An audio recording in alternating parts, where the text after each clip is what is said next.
Hello everybody and welcome to another Atlas video. Today I wanted to go over a new patch that came out today, December the 3rd, 2020. It looks like the new focus of it is going to be armored docks.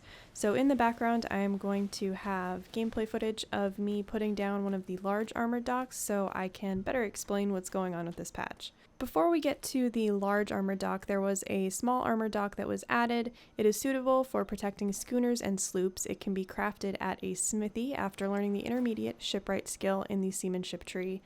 It has 20 million health, the upkeep cost is 50 gold every 24 hours, and the crafting resources needed are 700 alloy, 900 fiber, 4,000 stone, 1,000 thatch, 1250 wood, and 10,000 gold. And now onto the large armored dock, which I am featuring in my gameplay footage here.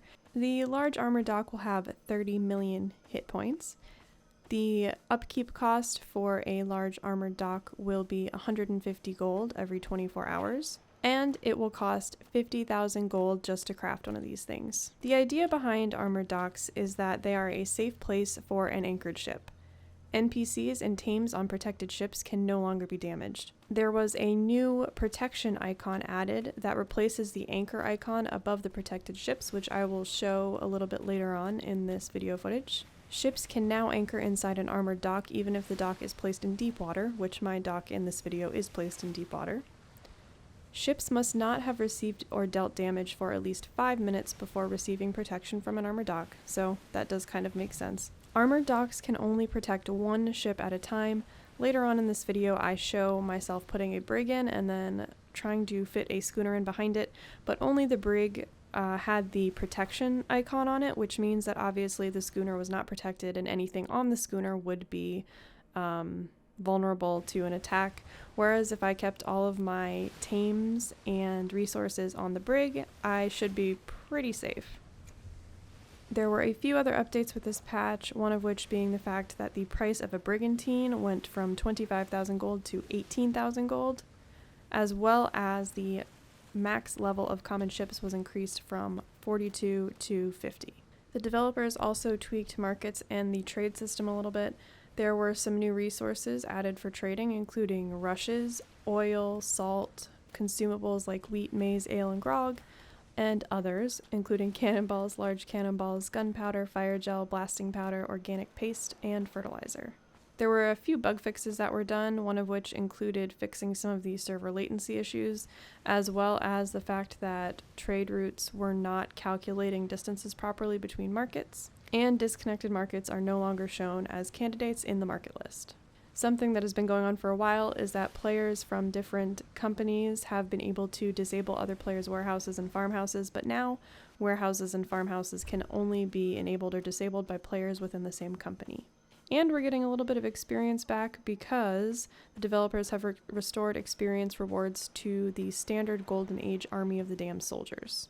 And that wraps it up for the patch notes. So I figured I would talk a little bit about what I'm doing in this video because I probably look like a little bit of an idiot trying to put a gate on this, but I had never used one of these before, so I wasn't exactly sure how they worked. So of course I tried making a stone gate to put on it, which of course wasn't going to work. I was also a little confused because the doorways are just open, and I thought, how is this actually supposed to protect me from anything?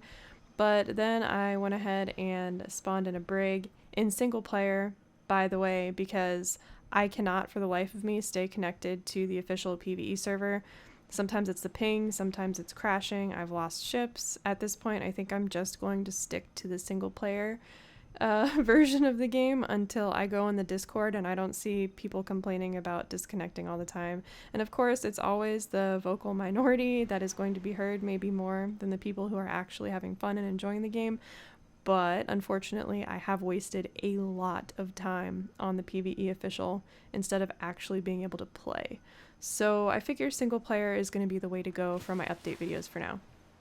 So anyway, I backed the brig up and I was like, how is this going to protect me from being raided in PvP if it's supposed to be an armored dock if it's not even closed? But I guess when you get closer to your ship, there's a little icon. If you're anchored in the shipyard, it shows up, and it's just this little shield icon instead of the anchor, and I guess that means that your ship is protected and anything on it is also protected. So in theory, for this large shipyard, you're paying 50,000 gold plus the price of whatever you pay to build the ship that you're going to put in there, plus, what was it, 150 gold upkeep every 24 hours to keep all of your Atlas possessions safe if you are in PvP. And I'm sure some stuff, could apply in PvE as well, just to be safe. And here I'm just testing out the fact that you can in fact only anchor one ship in there and have one ship protected. So I did get a schooner to also go in with the brig into the large shipyard, but of course when I flew up above it did not have the protected icon. So if you look closely at the brig you can see the little anchor icon, and then if you look at the schooner you can, or not anchor, the protection icon, yeah, here it is. And then if you look back at the schooner it's just the regular anchor. So you can only have one ship in here, so it wouldn't make sense to build a large shipyard to stuff a bunch of schooners in. Basically, it's just going to be a brig or a galleon in here. And then same applies for a small shipyard. I assume that it would only hold one schooner or one sloop or something like that. But there is something I guess that I want to mention. Tomorrow I'm doing a video on the developer Q&A where they mention they're trying to make things easier for small groups or solo players, and this might be the way to do so in PvP so that you don't feel like you're going to log on and have all of your stuff just gone out of the game. I think it is a good idea to help keep those smaller and solo players going, but at the same time, this is a huge structure, and I mean, it's not really an eyesore, the architecture isn't that bad, but can you imagine how many of these are going to be placed all over the place? And yeah, I don't know. I'm not a big fan of prefabs as it is, but this is a really, really big prefab.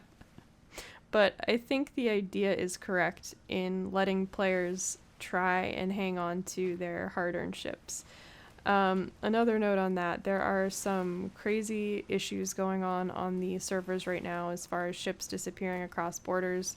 I'm not sure what it's like on private servers, but in my single player save, I have not lost any ships, so I'm wondering if it's more of their server issue and not necessarily just the client side of the game, because as I said, I have had no issues on my single player save. And also, I am on quite a few private servers' discords, and everyone is happily playing. So, I'm going to make a suggestion. I think maybe stay away from the PvE and PvP officials just for a little bit until all of this is smoothed out. So anyway, that's it for me, guys. I hope this has been informative. I hope you've enjoyed my footage. As always, enjoy your games, and I will see you all in the next one.